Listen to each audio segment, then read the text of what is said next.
I remember walking into my apartment one day. I just looked around and I just said to myself, I don't know how much longer I can do this.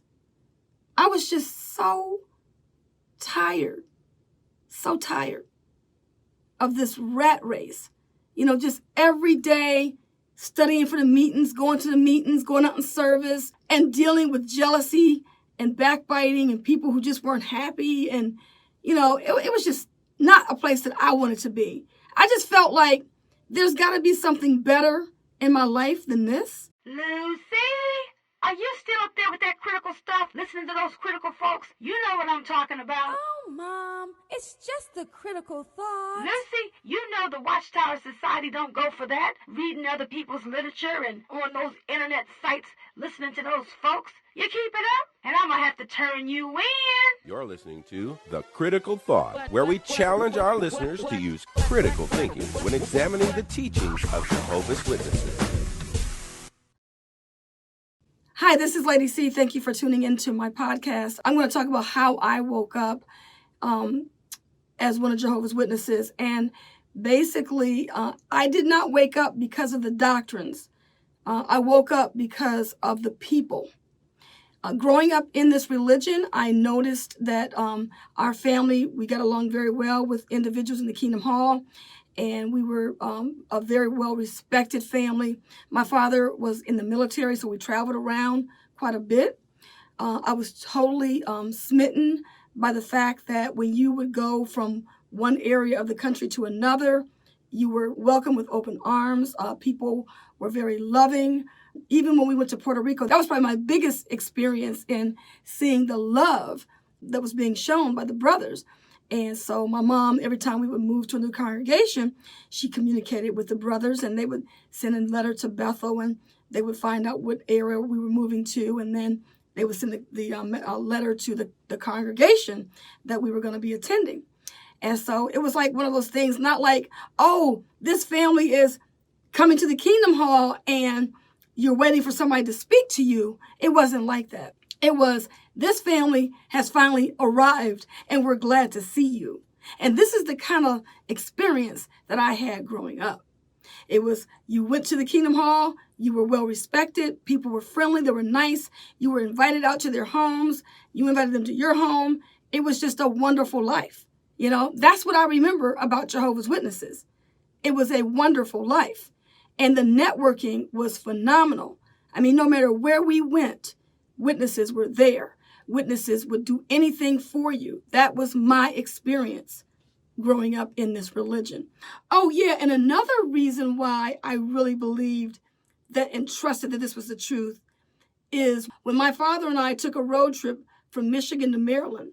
So on our way back home, we ended up getting stranded like 60 miles from home. And my mom called all of her non-Jehovah's Witness family members, and not one person would come and pick us up. And I mean, I was so scared. I mean, because we were out in the middle of nowhere and we didn't know how we were going to get home. But when Mom called the Jehovah's Witnesses, the brothers in the congregation, they were there, Johnny on the spot. And I said to myself, I know this is the truth. I mean, I was just so glad when the brothers got there. It was like John Wayne and the cavalry are here. The major crack in my foundation, like I said, had nothing to do with the teachings, but it had all to do with the people. So my situation was not about the doctrines, but it was all about the people. So my first experience of noticing that there was something wrong with the people in the organization is when we moved to Ohio. So my dad was moving to Ohio because why? Because he was trying to become one of Jehovah's Witnesses.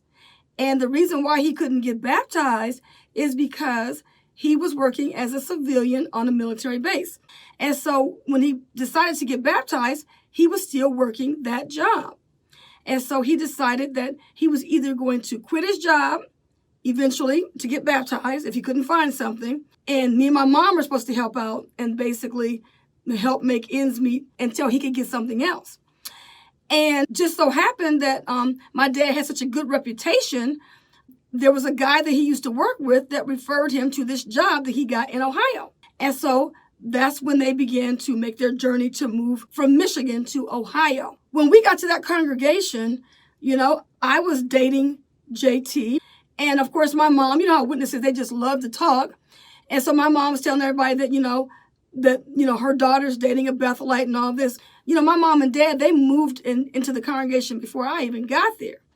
And so, when I got there, everybody already knew my business, So anyway, basically, when you're coming to a new congregation, you're used to being invited out as the new person on the block. And when I got there, this one sister, she's a regular pioneer sister and an elder's wife and all of that. And she had this get together at her house. The sister called me and said, "Are you going to Sister So-and-so's for her get together?" And I said, "Well, I didn't even know Sister So-and-so was having a get together." So anyway, I didn't think anything of it. But as time went on, I realized that this whole congregation had issues. When my dad moved into the congregation, there were brothers that were losing their jobs. Yes. And they were leaving. And so the brothers in the congregation was like, "How in the world are you moving to our area when we got brothers that's losing their jobs and leaving?" And so it became a big issue with the fact that here my dad had got a job in the area and was moving to this area, and other brothers were losing their jobs. So you would think that the brothers would be like, "Oh yeah, this is great that, this brother's trying to get baptized and Jehovah blessed him with a job and he was able to move to this area." But it was like, "Oh no, this is just not happening here. This family is moving to this congregation with a job, and we got brothers and sisters that's losing jobs." So they were not really happy for my dad getting this job. And then when they found out that they had 3 bathrooms in the house, it became a big issue. "Oh, they got 3 bathrooms. Can you believe it?" It became a big old talk about my family got 3 bathrooms. And then the one sister came over and said, "Oh, this would be a nice place for a book study." And my mom looked at her and said, "Oh, no, it won't." So right off the bat, it was like we just got off to a bad start in this congregation. Daughter dating a Bethelite, father gets a job, and they got 3 bathrooms, and they're not trying to put a book study in their home. So it was just crazy. And fortunately, I was not in this congregation very long. And I was there for 8 months total. But I tell you, I did not miss leaving that congregation. So as I moved on in my life, I ended up moving in with my pioneer partners, the girls that I knew from Michigan. And they were moving to Maryland. And so it was like, okay, so I knew that JT and I were dating, and eventually I'd be getting married. So I just wanted to just get out of Ohio and get someplace else, and whatever we were going to do, we were going to do. So they said, "Oh yeah, sure, come on, I'm going to stay with them." And so I stayed with them for about a year. So let me just fast forward a little bit here. So anyway, finally the day came, JT and I got married, and then we moved on to our congregation in Alexandria, Virginia. And I tell this story to a lot of people, but it's just so funny. Because you know how life can just be so interesting. You're growing up, you become a young adult, and everybody in your circle is married. And so everywhere you look, there's no single people. Nowhere. All these couples. You're not dating. You don't even have a prospect of dating nobody. And you're always the odd person out, right?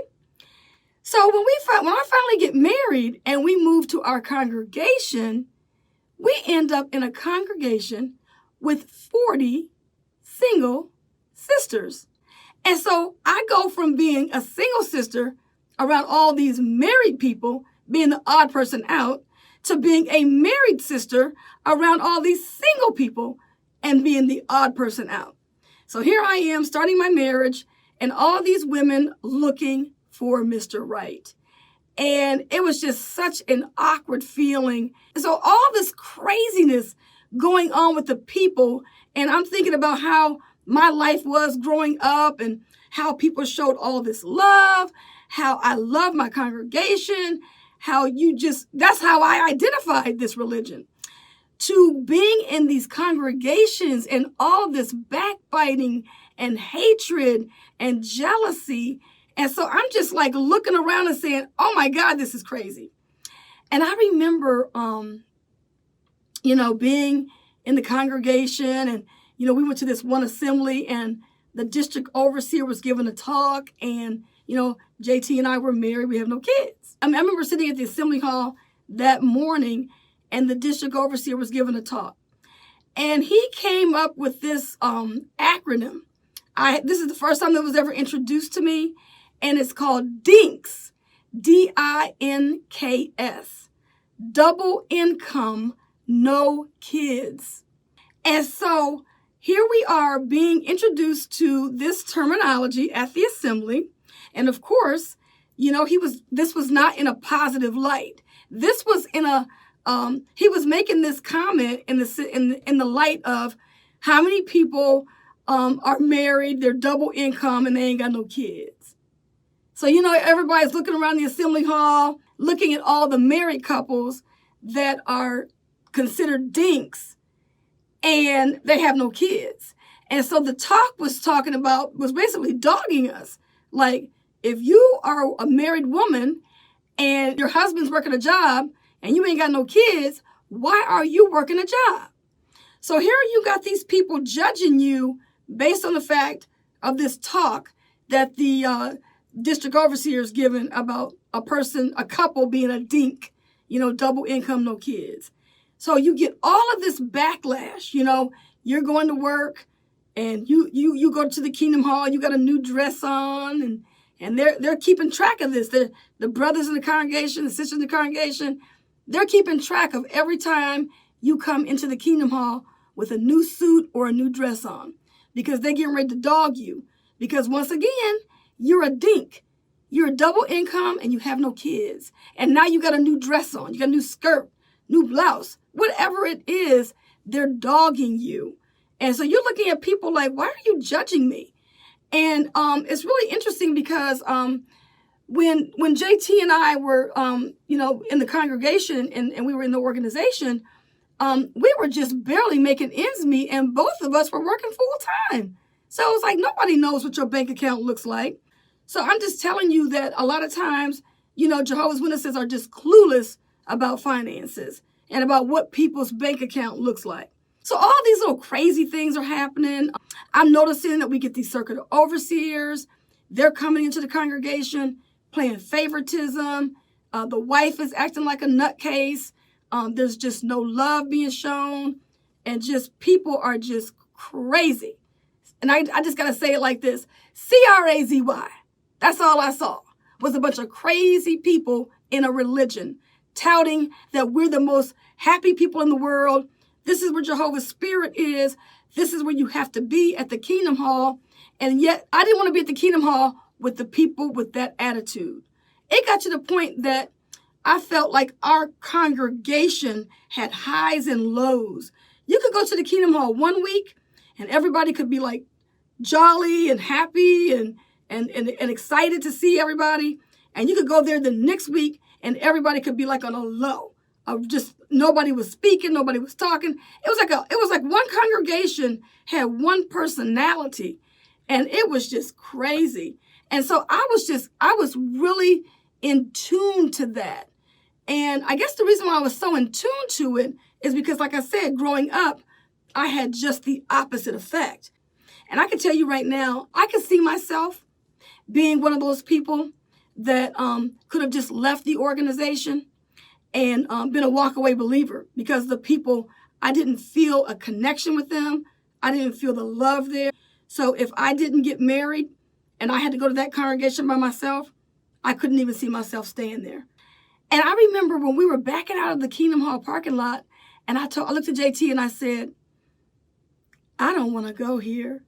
I don't feel comfortable being in this congregation. I really don't want to be here. Now, mind you, we already had our apartment, so we were already in the territory. We were living in the territory. And I remember JT looking at me and saying, well, where will we go? What do you recommend? Where will we go? And I'm thinking, I don't know, but I don't want to go here. But it was just an eerie feeling that I had with these people. And I was like, something just ain't right with these people. And I did not want to be there. And I remember this sister that I used to work with, and I told her that JT had a job as a technician. And so, I'm working a full-time job. he's working a full-time job, blah, blah, blah, blah, blah. So she looked at me and she said, he's working as a technician. She said, well, then you shouldn't have to work a job then. So I'm looking at her like, really? I should have to work a job? And at the time, mind you, when we first got married, for the first 6 months that we were married, I was working part-time. But the bottom line was, this sister felt like I should not have to work a job because JT had a good job. She didn't see our checks coming in. She didn't know how much money we were making, but yet she made that judgment that JT is making enough money where you shouldn't even have to work, not even part-time, right? But I remember having this conversation with my mom about not having enough money, and we were like robbing Peter to pay Paul kind of thing. And my mom said, why are you working part-time? She said, you should be working full-time, And at the time, I was working for this, at the time it was a Big Six accounting firm. And they had what you call floater secretaries. And you would come to work, and I was working 3 days a week. And when you came to work, if a secretary was out of work that day, you would sit in for her. So it would be we were almost like an in-house temp, but we were actually hired to work for the company. And so it was a pretty good job. And anytime I wanted, I could go full time because there was always openings available. So the day that my mom told me, she said, you need to go get a full-time job. She said, because you can't pay off any bills working part-time.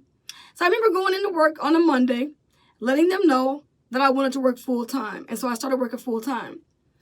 And it was just really, really difficult because everybody was looking at me and saying I wasn't spiritual because I was working full-time. It was just crazy. I mean, everybody was always judging you, always trying to say what you should be doing, what you shouldn't be doing.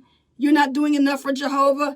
Why are you working full-time? It was just crazy, So you got all this crazy stuff going on. I remember walking into my apartment one day, and I just looked around. I walked into the apartment. I just looked around, and I just said to myself, I don't know how much longer I can do this. I was just so tired of this rat race. Just every day studying for the meetings, going to the meetings, going out in service, and dealing with jealousy and backbiting and people who just weren't happy. And, it was just not a place that I wanted to be. I just felt like there's got to be something better in my life than this. So, I mean, that was one of the things that I actually just said in the back of my mind, that I just didn't know how much longer I could keep doing this Jehovah's Witness stuff. And I still believed it was the truth. There was just so many things that was going on. I mean, I'm not even going to mention everything in this video, but I mean, when you just have all of these things happening and you just have this bad feeling, it's just, you just don't want to keep going, but in the back of your mind, you're like, but this is where Jehovah is. Jehovah's spirit is here, even though you didn't feel that he had a spirit there, Fast forward a couple years and we get a computer. And I think I mentioned this in our first video that JT and I did about how I was always told when you look in a dictionary, encyclopedia, look up Jehovah's name. So, of course, when you get a computer, you're like, oh, what am I going to type in the search engine? I mean, as a Jehovah's Witness, I didn't type anything about getting a college degree. I didn't type anything about what bank I should go to, what stocks I should invest in. I didn't even think about that kind of stuff. So what did I do? I typed in something that I was very familiar with. Type in Jehovah's name in the search engine. Now, mind you, there was no YouTube, there was no Facebook, no Instagram, no social media, nothing like that. But there were some people online on bulletin boards. And I do know that Randy Waters' freeminds.org site was there. And so we began to go up on there and look at that and explore things looking on that internet site. And when I think about it, it took us longer than just going up on that site and reading a few things to really wake up and get out of this religion. I mean, I want to say it took us a good 4 years before we totally woke up. But the way we woke up was through JT. And I think, it really behooves me. I just can't even fathom this, but remember I said I had a good experience with Jehovah's Witnesses growing up. Can you imagine how difficult it would have been for me if I would have continued having those positive experiences with Jehovah's Witnesses? Because remember, the major crack in my foundation was all about people and their attitudes and the jealousy, the backbiting, the lack of love. These are the things that I began to see and observe in the congregation. So when I think about it, if I would have continued to have this good, relationship or these good experiences, these positive experiences, then when JT came to me and began to show me things about the organization, I really wonder if I would have listened. Would I have listened to what he had to say? Because I don't think I would have. And, my heart goes out to a lot of the men. We receive emails from all over the world from Jehovah's Witness men that are waking up and they're getting out of this religion and they're beginning to see, hey, look, something's wrong. And they have made their decision to leave, but their wives won't budge. And I fear that I could have been one of those women. And if you are watching this video and you want to share this portion of your video with your wife, I would highly recommend that they hear what I'm going to say. When JT and I got married, we loved each other. We had trust in each other. We got married because we wanted to be together, and we are a couple. We still are a couple, still love each other just as much as the first day we met. I trusted my husband because I know that he's the one that's going to be there for me when I need him the most. And he never let me down. He showed me that there were some things about this religion that just wasn't right.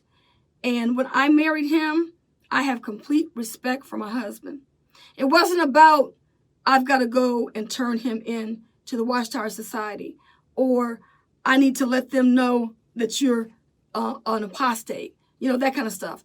Because I have a bond with my husband, not with this religion, And so you have to trust your spouse.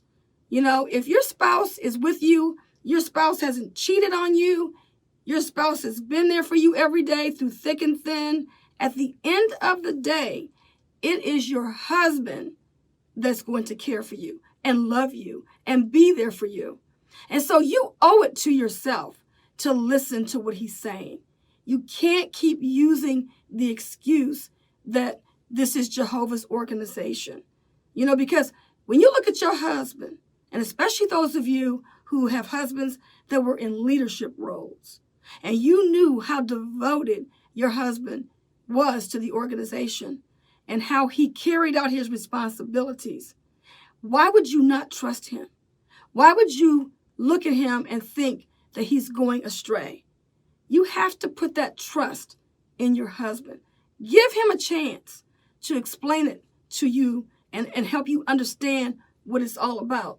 Because at the end of the day, if you don't have a place to stay, is the Watchtower going to put you up? Are the brothers and sisters in the congregation going to put you up? Are they going to pay your bills? Are they going to be there for you at your weakest point, at your lowest moment? Your husband.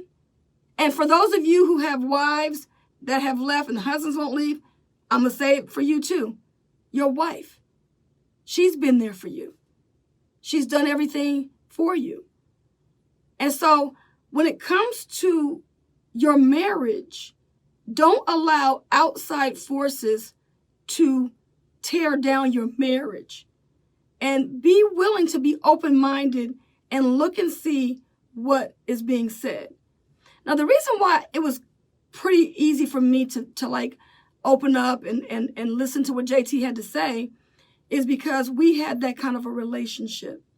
When things happened in the organization, we talked about it. When articles were printed in the magazine, we looked at it, we examined it as a couple.